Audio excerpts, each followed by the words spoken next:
Thank you, Michael. Thank you, Chris. And thank you, everybody here. Thanks for being here today. We are here at the Ventura Center Ventura Center for Spiritual Living. I'm Bonnie Rose. A dog walked in and I got all distracted. I love dogs. Okay. So thank you for joining us today. And thank you also for watching online if you're doing that. So I'm going to go ahead and give us a few announcements and then we shall jump into the rest of the service. So we have a website, www.venturacsl.org. You can check that out to see if you want to get any more information about the center. And there's also a desk through that door there. When you go get your food after the service, you can check out the desk. We have a choir, a wonderful choir called Hearts in Harmony, and they rehearse after the service. They're singing today. Their rehearsal time is 11:30 to 12:30, and everyone is welcome. We also have, jump back, I skipped something. We have ambassadors that will assist you, particularly if you're new. They're wearing teal stoles. There's one of them standing back there, and there's another one somewhere. Anyway, oh, there she is. Hi, Harvey. They can help you with any questions that you might have. And then we have a science and spirituality group that meets on Wednesdays. Their next meeting is January 21st. Thank you. Okay, and the next meeting is hybrid, and the selection is Reconnecting to Source by Irvin Laszlo. So feel free to join that if you'd like, and we'll get you all squared away. I think that's all of the pre-announcements I have for the moment. Shall I call forth Bill Hadris, who will lead us in a youth message? Thank you. Do you like to join me?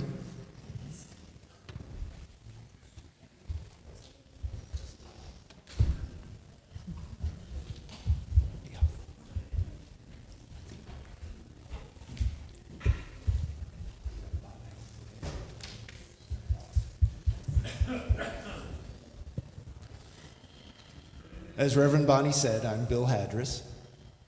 And today, I have a quote for you. There it goes. From Martin Luther King Jr. We must accept finite disappointment, but never lose infinite hope. Good one. So I like to think of hope as faith with intention. So I'd like you for a moment to think about disappointment, pain, and fear. And if we really think about it, how they are different, but in a lot of ways, they're really the same. It's the same emotion inside. When have you overcome or transformed a disappointment into something that you learned and maybe made you stronger?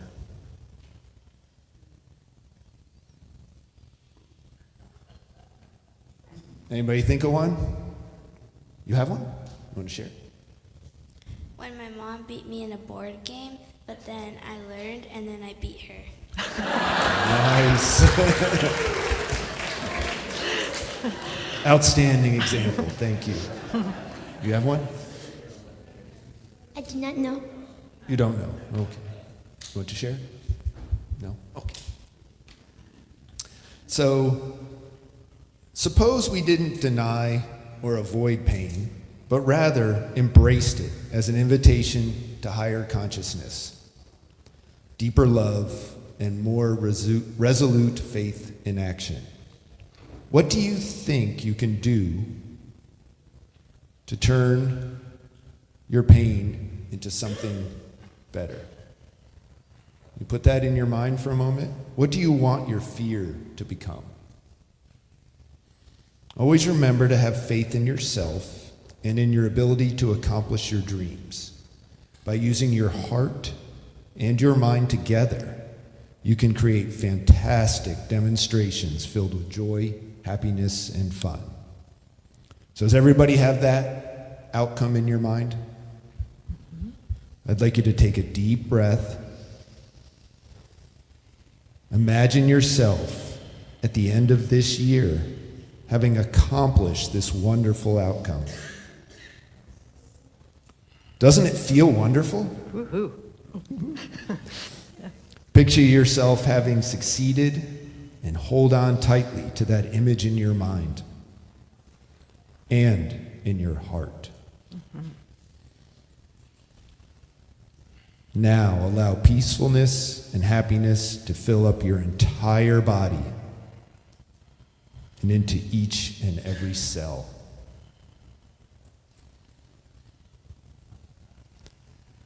When we decide to do something, no matter how scared or worried we may feel, we are using one of our superpowers.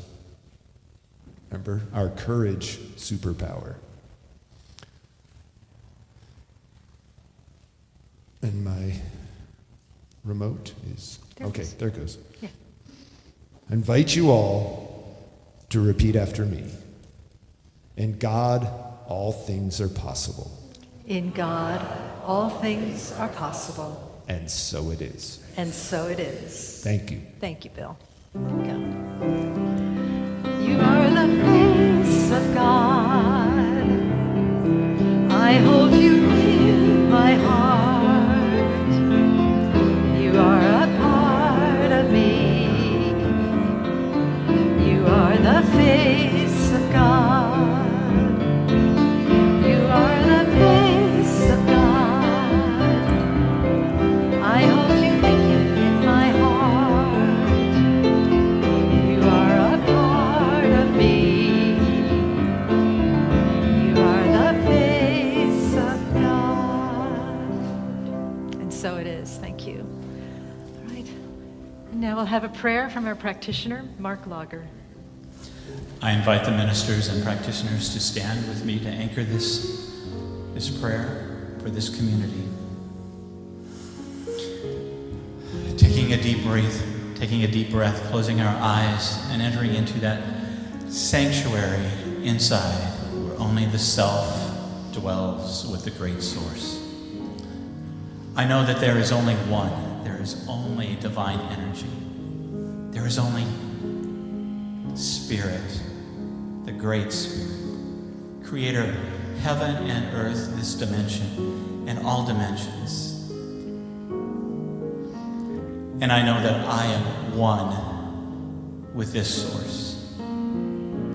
I know that every cell of my body is infused with the divinity of source. And so I know that for each and every one of us gathered here today, everyone in this world, knowing that even in this chaos, there is peace. Even in the midst of tragedy, we know that everything is for our highest and best good, to teach us lessons. And I know that this service is blessed. Every word that is spoken, the message today of hope and of peace is for our edification and our growth. And I know the music is blessed. I am thankful for each and every one of us gathered here today. I am thankful for everyone who is in our life. I am thankful for everything we see and what we don't see, knowing that it is for our highest and best good. And so I plant my word deep within the mystery of the law, knowing that it is already complete and perfect. Together we say, And so it is. and so it is. So it is. Thank you. Thank you, Mark. And so let us remain together in this beautiful place of stillness, of inner focus, brought to us by Mark's powerful words. And together we breathe and we relax and we let go and we go even deeper into that spaciousness, that inner spaciousness that is infinite, that place that contains both, as Mark said, what we see and what we don't see. What a beautiful mystery we live in. And so as we focus inwardly, we touch the hem of the garment of that infinite, absolute mystery, that place that blesses and sustains us, that place that is so powerful and so good, all at the same time. Let us remember that this goes by many names. Some call it God, higher power, spirit, love. Today we refer to it as I am, knowing that the I am presence is, and it is all of us. We are a drop in the ocean, but we are also the ocean in a drop. And so resting and resonating in that place of grace and power, let us sing together our song, I am remembering who I am, to know this truth, the truth of the I am presence, not only for ourselves individually, but for ourselves collectively as a community, and then to extend that collective energy out to embrace the entire cosmos. Together we sing, I am remembering who I am. I am remembering who I am. I am remembering who I am. I am remembering.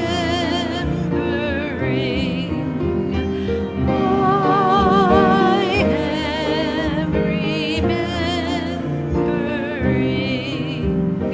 I am remembering who I am.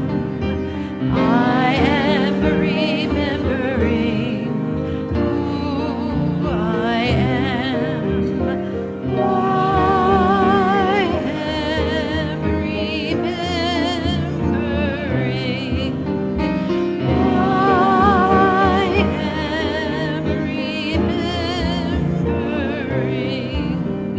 I am remembering who I am. I am remembering who I am. I am remembering.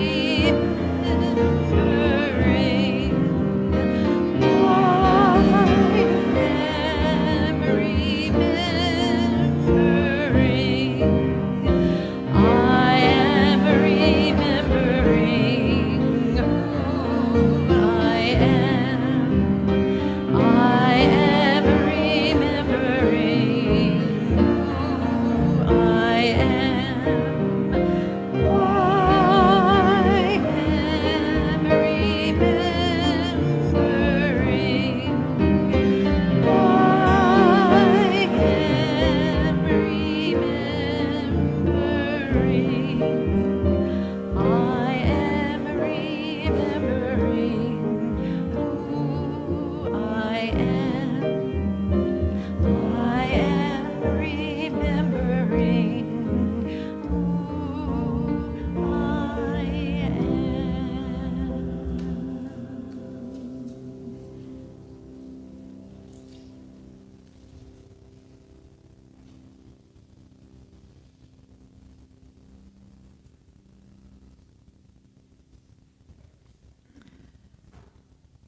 Resting in the beauty and the power and the stillness of the I Am presence. Let us breathe in deeply. And then exhale, gently opening our eyes as love, in love, and in service to what is, as it is, and so it is. Namaste.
Yes, if you get the podium, that would be great.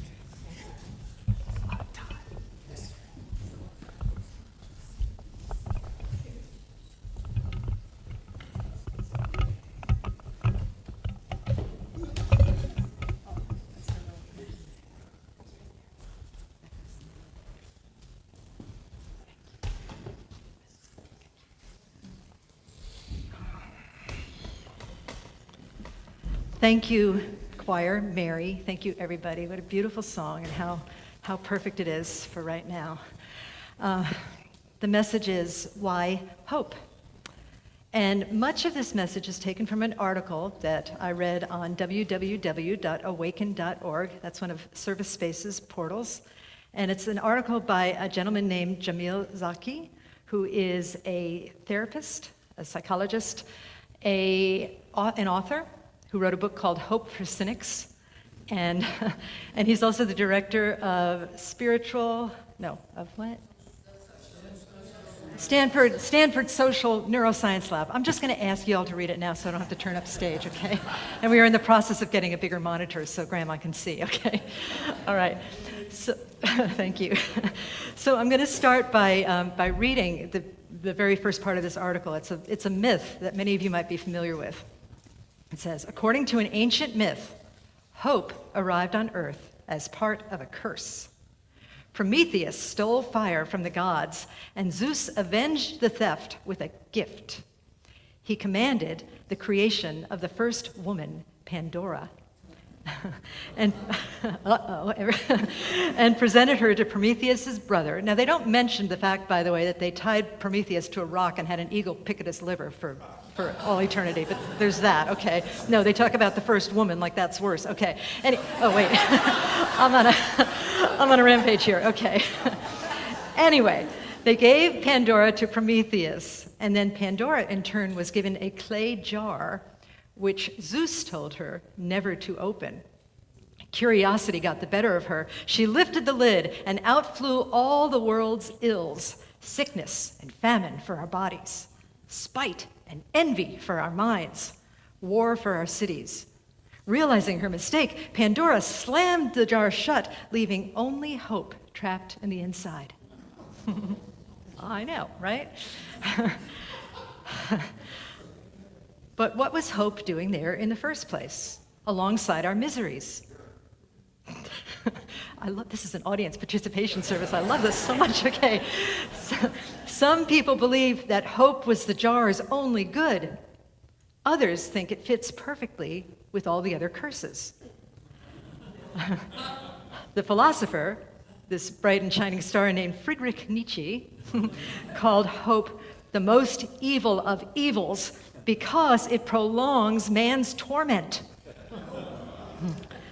You might agree. Hope has been typecast as delusional and even toxic, causing people to ignore their problems and the world's problems. So, my question for you this morning, and feel free to shout out an answer if you want. What do you think about hope? Do you have hope? And should you have hope?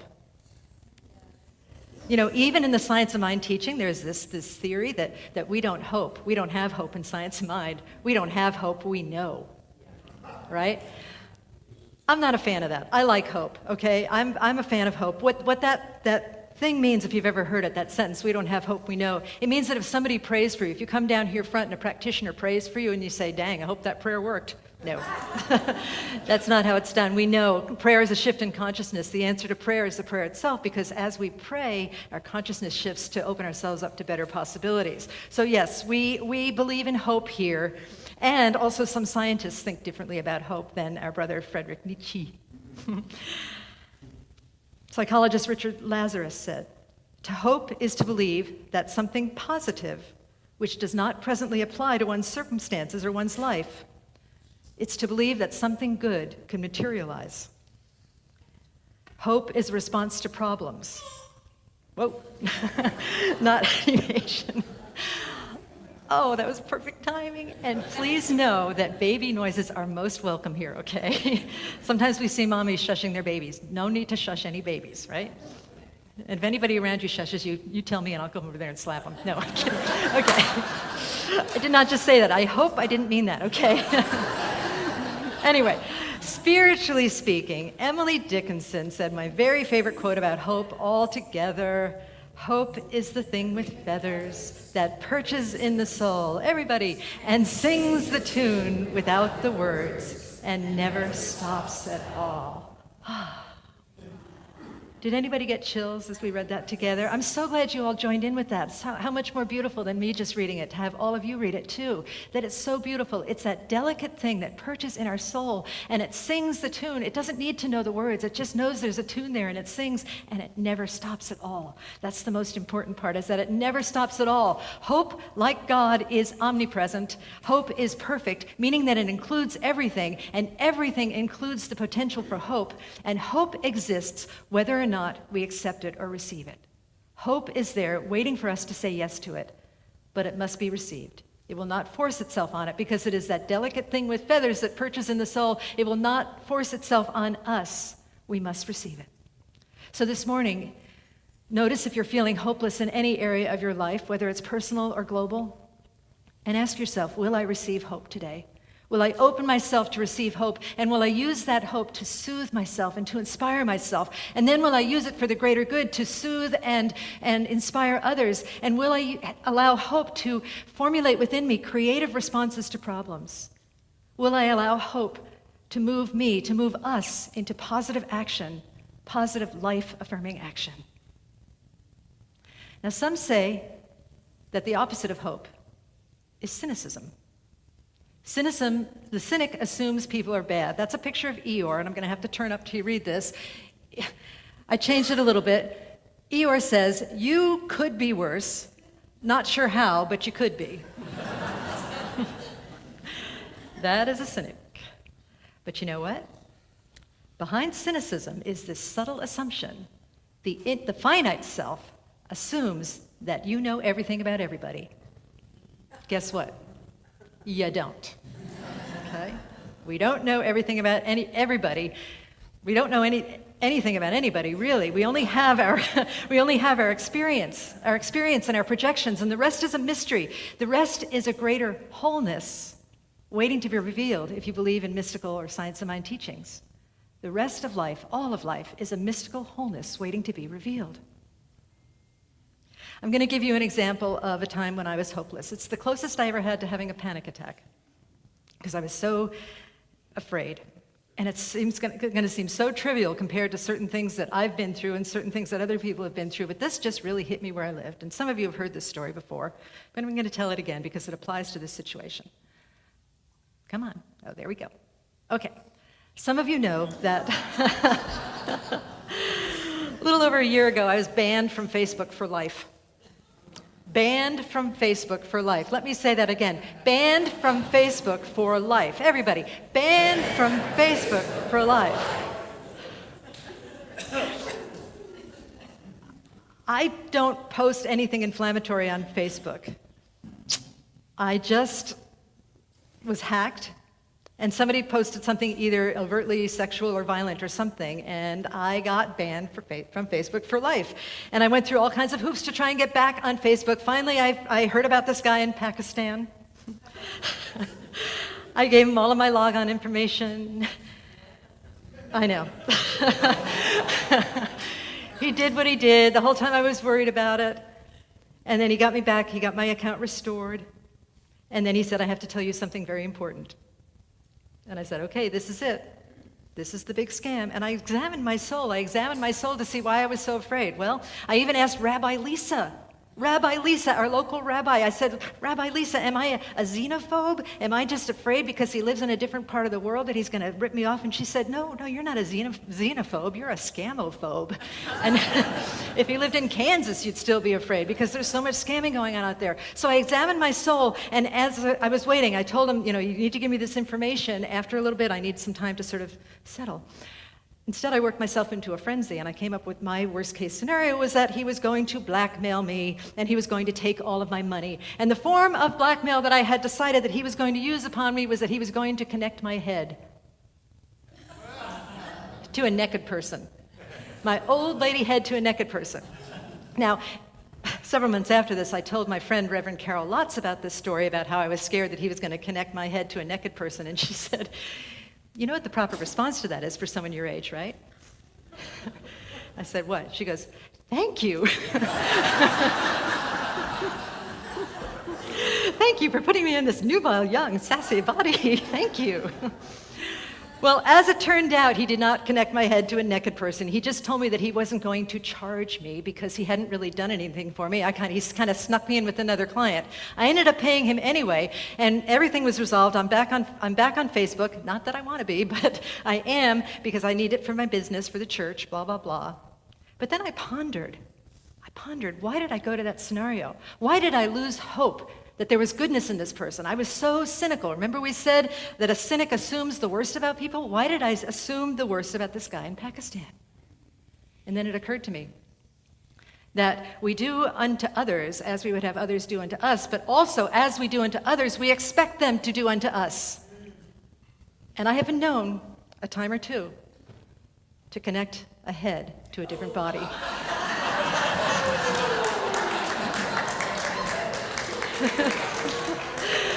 So, for those of you who are new here, I apologize for the inside joke, but that Chris Kimbler, our pianist, he gets around, doesn't he?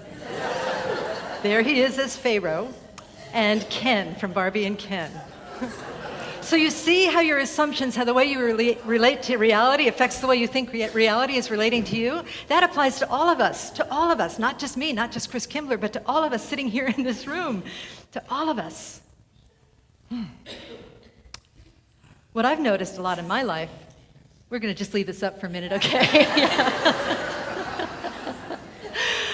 Usually I put in a filler slide, but this is so cute, isn't he? He's just adorable. We got to leave that there.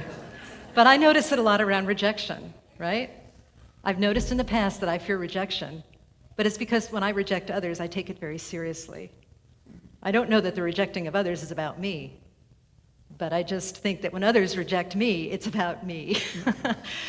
I don't know if that made sense, but just look at what you might be taking super seriously and see if maybe we're putting that energy out into the world and it's coming back and haunting us in our projections, in the way we think about life.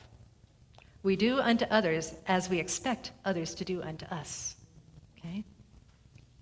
We see, in regards to hope, we see future possibilities. We see the future through a personal lens of past limitations. We are constantly projecting our beliefs, our thoughts, our limitations, our conditioning onto the present, onto the future. And our founder, Ernest Holmes, said, principle is not bound by precedent. That means that the energy, the infinite power of God is never bound by what has gone before. God is infinite. And if the infinite was bound, then it wouldn't be infinite. So principle, the Spirit of God, is not bound by precedent. Now think a moment about how this applies again to your state of hope, in your, whether it's a personal thing or a global thing, a place where you might be feeling hopeless. If you are hopeless about something, maybe you don't know everything there is to know. Maybe you are just not even close to touching the hem of the garment of the infinite absolute. And maybe it's your limitation or your past or your conditioning, the world race consciousness, right? What the world is saying about everything. Maybe that is influencing your perception of the future, and maybe there's another choice. We can look at our assumptions about what is possible or impossible. And the other thing is that we always have faith in something. So perhaps we are placing our faith in doubt. How much faith am I placing in doubt or impossible or it can't be done? We can learn to doubt our doubt, and we can learn to hope in possibility. Even learning to hope in the possibility of a possible. Learning to hope in the possibility of a new possibility, right?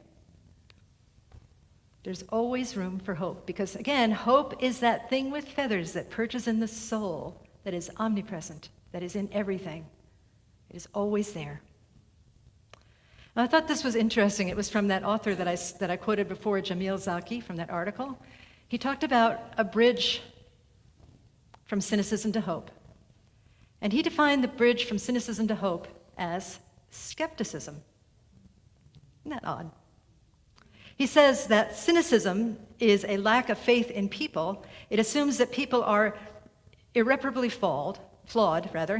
Cynicism is a lack of faith in people.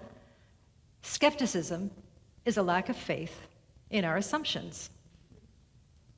Skepticism can allow us to consider that our assumptions might be faulty or limiting. He also wrote, "The average person underestimates the average person." Humanity is far more beautiful and complex than a cynic imagines, and the future is far more mysterious than we know. How does that break open in you? How does that stretch your heart? In the article, he talked about how the average person underestimates the average person, meaning that people may be better than we think, that there may be greater hope in humanity than we think, that there may be greater hope in God, hope in the infinite source than we think, that every single problem has a solution. We may not know it right now, but hope knows it. So the practice is to notice our assumptions, to label our assumptions as an assumption, to see that it is an assumption and not a hardcore fact, and then to cultivate some healthy skepticism around our assumptions, because they are limited. We are trying to bind principle with what has gone before, trying to bind God with our own personal perception of limitation. And then we take steps in the direction of a better possibility. It may feel impossible at first. I'm going to share with you a story about something that happened with me that felt impossible, and yet somehow hope found me in it. Many of you know that both of my dogs passed away last summer. It was very sad. They were the center of my life in many ways. But we did get another dog named Poochie Kananda, Puccini G. We'll call him Poochie for short, okay? Anyway, Poochie came to live with us, and I jumped through many, many hoops to get him because I prayed to my dogs, Sarah and Barty, and said, send me a dog I can help, but also a dog that will fit in with our family situation, which means with my husband and with our other animals, particularly our 2 cats. I asked at the rescue place whether or not he was cat-friendly, and they tested him, which means that they walked through a cattery with cats in cages, and he was fine. When we got home, he hadn't been there for 2 minutes, and already he was chasing the cats in a very intense manner, and our cats were not happy. They said, "You brought Satan into our house. Why did you bring Satan into our house?" And they were quite distressed with me, and I was starting to get distressed too, because every place I went, he chased them pretty bad a couple of times, and they were terrified. And every place I went, I had to bring him on a leash, or there was all this system of closing doors, and there was no way that I could bring him back because he had been an abused and neglected dog, and I could not do that to him again. I couldn't reject him. So I just thought, well, this is going to be my life now, monitoring these 3 animals and making sure that nobody gets hurt, and feeling guilty. Because you can see the look on the cat's face, can't you, right? A life of confinement, a life of a lack of freedom, hypervigilance, guilt, no hope, cynicism. This will never work out. There is no solution. I have made a horrible mistake, and I deserve this. I deserve this. Something in me deserves this. But the truth is that hope is stronger than fiction. And again, hope is that thing with feathers that perches in the soul, and even when we cannot see it, sometimes hope kind of scratches at our brain and says, wait, think if there's a different possibility. And so without really even knowing why, I asked for help. I went to a meeting of ministers, and I told them about the situation, not even really asking for help, just telling my story to the group assembled there. And one of the ministers there, who may or may not be a member of this church, we could call her Susan Burrell, because that's her name, said, you should call my animal communicator. And I was like, oh, God, no, not that, please. Anything but that. But, I just thought, hope is the thing with feathers, and hope snuck in and cracked open the void a little deeper, and skepticism. I had skepticism about my skepticism, and I sent an email to the animal communicator, and she responded. I kept my negative assumptions in check. And she said she was going to do a reading with the 3 animals on a Sunday. But then on Friday, by the way, to sort of up-level our cynicism and skepticism and doubt, she's in Canada. Thank you, Doreen. Yes, not only Canada, but, the other side. What's Eastern Canada? I think I'm pointing east. I don't know. Who cares? Okay, Eastern Canada. She's in Eastern Canada, and she does it remotely. And you don't have to be there. She just talks to the animals remotely. Okay, so back to the story. She said, she said that she was going to read them on Sunday, and I should just know about it. I didn't need to do anything. She was going to read them on Sunday. Friday, before that Sunday, I went into the living room with the dog. The cats came in after me, and everybody was they were looking at each other a little skeptical, but they were all getting along. There was a definite shift in their energy. The next day, I checked my email, and the animal communicator said, you know what, I had extra time, I read them on Friday. What the hell? I mean, seriously. And it's gotten better ever since then. We did have to go back once because she had me listen to the recording of what she wanted to say about them, and I said, there's very little accountability on the dog's part here. I told Puccini's other animal communicator, he's got 2 now, and she said, you know why that is? Because he thinks he's supposed to chase cats. He's wondering why you're not chasing the cats, okay? I said to her, is he also wondering why I'm not peeing on the vet's couch? Because, tell him I'm not gonna go in there. Well, I'm wearing a skirt, so I won't do it. But anyway, it just goes to show you how we are assuming all the time, The dog is assuming, I'm assuming, all living things are assuming all of the time. The first animal communicator went back and talked to Puccini about his accountability. He said he was just doing it because he never had cats before, and he was really excited. And since that time, it's gotten better and better. And now they all travel around my feet like a little pack. And the cats will snake in and out between the dog's legs, and there is occasional chasing, but it's playful chasing. And it's actually even changed the relationship that the cats have with humans, because this is Christmas Day at our house. You see that? I don't know if you can see it. A cat on Chris's shoulder, a cat in Chris's lap, and Pucci and Puccini lying up next to him. Yeah. This was Christmas Day, where we enjoyed the holiday classic meal of pizza and watched the holiday classic movie of Misery. Because nothing says happy birthday, Jesus, like Kathy Bates with a sledgehammer. But wait, there's more. Actually, nothing says happy birthday, Jesus better than Chris Kimbler with a sledgehammer. Oh, Lord have mercy. Thank you. All right. We're going to keep that one up again for a while, just so you know, okay? So what did we learn today? Well, we learned that the minister's a weirdo. We learned that Chris Kimbler is an incredible good sport, right? We learned that Brian Ehler, my partner in crime, is just amazing and can put anybody's head on anybody, just in case you want to know that. But we also learned about hope, that even when things seem impossible, there is hope. And that applies to you personally, that applies to the world. Because the examples I gave were not huge, and they were not life-threatening or life urgency, like some of the situations that we're facing right now, personally and globally. But the truth is, again, quoting Richard Rohr, we do anything like we do everything. We do everything like we do anything. And our positive thoughts and actions ripple. And our hope ripples as well. Now we know some ways to cultivate hope.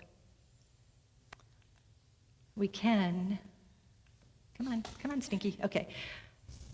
Hopelessness is an assumption. It's a thinking that we know everything. We apply skepticism to our assumptions and recognize that we don't know everything. And then once we have even a glimmer of hope, we act based on the possibility of a new possibility. This applies to us, and it applies to the way that we relate to the world. This past week was Dr. Martin Luther King's birthday. And as many of you know, I listened to most of the speech again, the I Have a Dream speech, a beautiful, beautiful speech about hope. Dr. King didn't say, I have a dream, but it's probably not going to happen. He said, I have a dream, and he went on from there, and that dream came true, and it's still evolving. It's still evolving. I think Martin Luther King had hope. And I think we can have hope too. One thing that I know about Dr. King is that he said that we cannot drive out hatred with hatred, that we need to apply love to hatred. And I love this quote, which I hadn't seen before. He said, "Let no man pull you so low as to hate him." Because as we cultivate hatred in ourselves, or outrage, or self-righteousness, or anything like that, that is building that muscle. And again, here we are all about healing through inner transformation. The inner transformation changes the relationship. It changes our openness to other people and to other ideas. It changes our openness to the spiritual qualities of hope, love, faith, peace, all of these things that we crave. And then as relationships change, the field of emergence grows, and a hopeful, infinite solution that we can never think of on our own comes forth. Let no man pull you so low as to hate him, so that we may be the hope in the world that we wish to see. Let's read this quote together. Here we go. Hope is the thing with feathers that perches in the soul. Today I have the courage to hope. And so it is. Namaste, everybody. Thank you. Thank you. Here he comes. Sorry. All right. So we rest in that beautiful energy of hope, hopefulness, full of the energy of hope. Even if we can't feel it, we know it is there. And so we open our hearts to receive it, to know its possibility, to know that God is in everything, that hope is in everything, that peace is in everything, and that we connect to that right now. It has never left us. We have simply turned our mind away from it, and now we turn our mind back to it, to receive it again and again and again, to cultivate it, to grow it stronger, and to allow it to cultivate itself through us. Today we commit to inner transformation, to knowing a more hopeful being for each of us, a more hopeful future for each of us here, and also for the world collectively, for the cosmos. We open up this place, the spaciousness of hope, and allow that hope to fill every single cell of our bodies in the body of the planet Earth, because truly there is only one. And as we fill ourselves with hope, the earth changes, the earth shifts, the cosmos shifts, and we are part of that change that we wish to see. If anybody is struggling here with a personal challenge, I offer you hope, the possibility of a possibility. I offer you the letting go of assumptions, the release of the finite self to enter into the infinite of the principle, the infinite love that is for all. And if anybody is struggling with any global challenges, let us open our hearts to know that hope and healing is possible.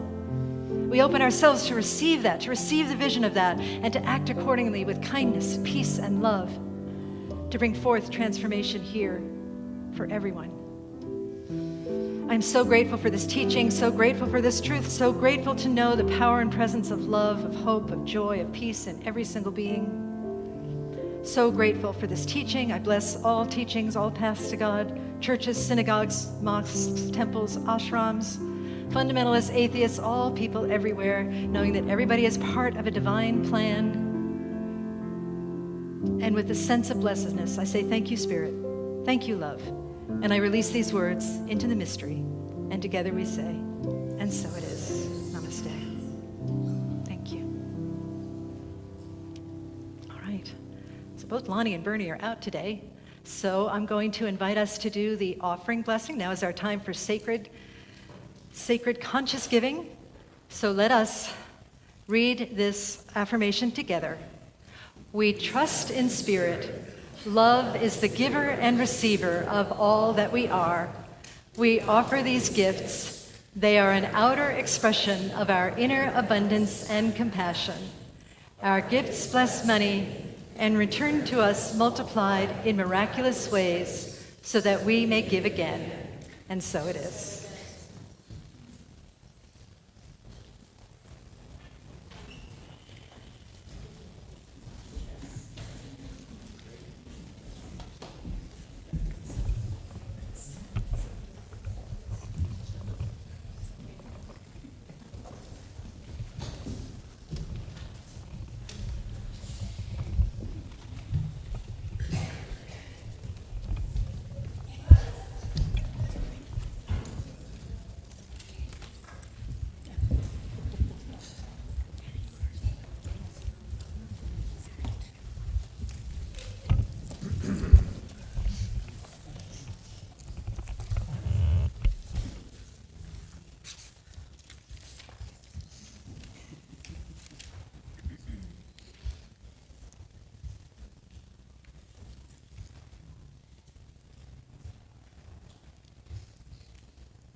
As the choir returns to their seats, we'll start some announcements. So let's see, where are my announcements on the board?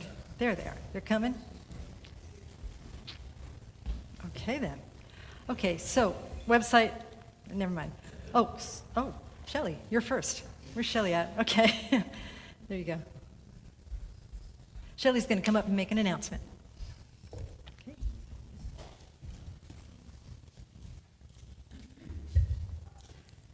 Good morning, everyone. Good morning, Shelley. So we're starting our circulation program here at church. And I'm going to be totally honest with you, I don't totally know how this is going to work, but we're just going to sort of roll with it and kind of iron out the wrinkles as we go, okay? So the way I sort of see this working is that if you have an item that's gently used or new, and you're looking for a home for it, I want you to go ahead and email that to me with a picture, take a picture of the item, and then I'm going to post it on Facebook every Thursday. I'm going to make a post. This is what's sort of up for grabs. Then you message me and I'll connect you with the person who's donating it. Now, I know that not everybody is on Facebook. This is, again, one of those things we're going to sort of iron out as we go. I'm also planning on perhaps making a slide of the items that are available each week, and maybe we can play that in the slides before church every week, something like that.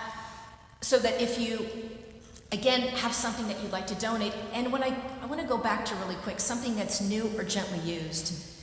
This is something, think of it as if you have something that you have a hard time just giving it away to Goodwill or something with a little bit more value.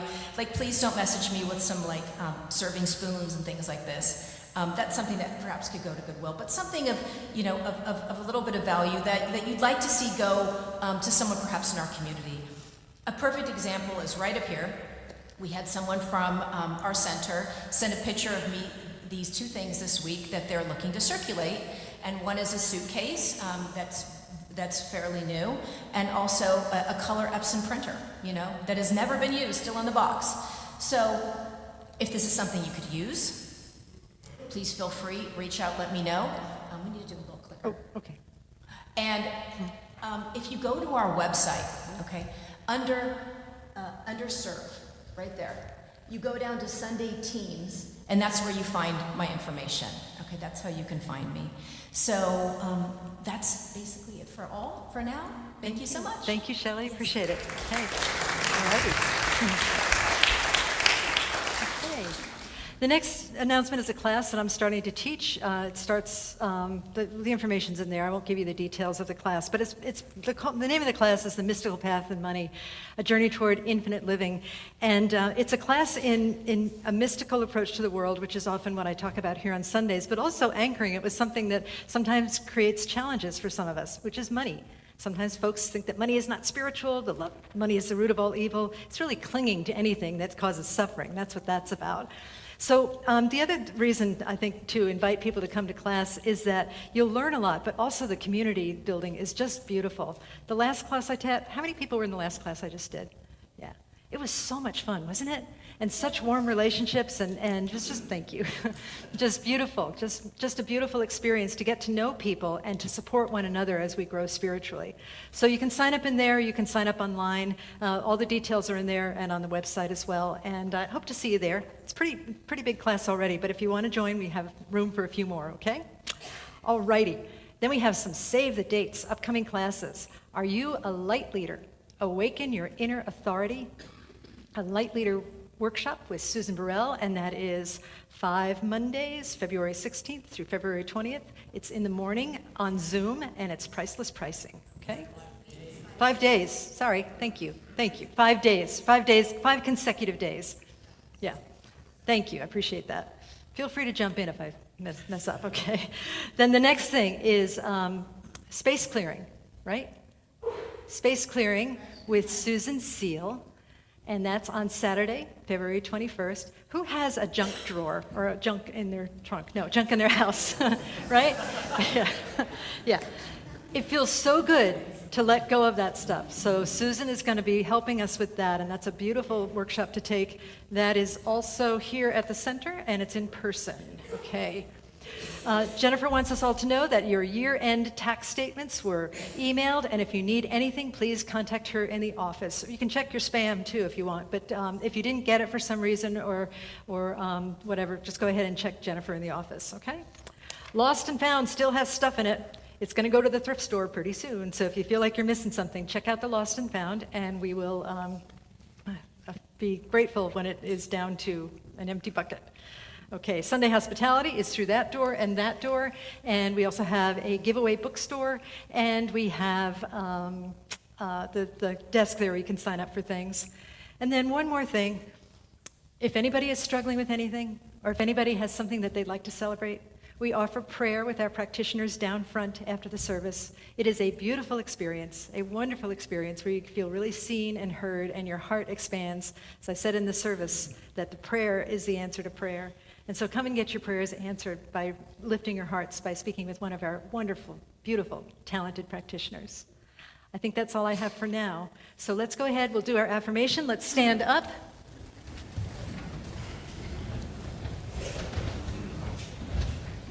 And let us read together. I am held in Spirit's holiness, divinely guided by wisdom, courage, and love. I am always connected. I am love. I share love. I serve love. Thank you for my life. And so it is.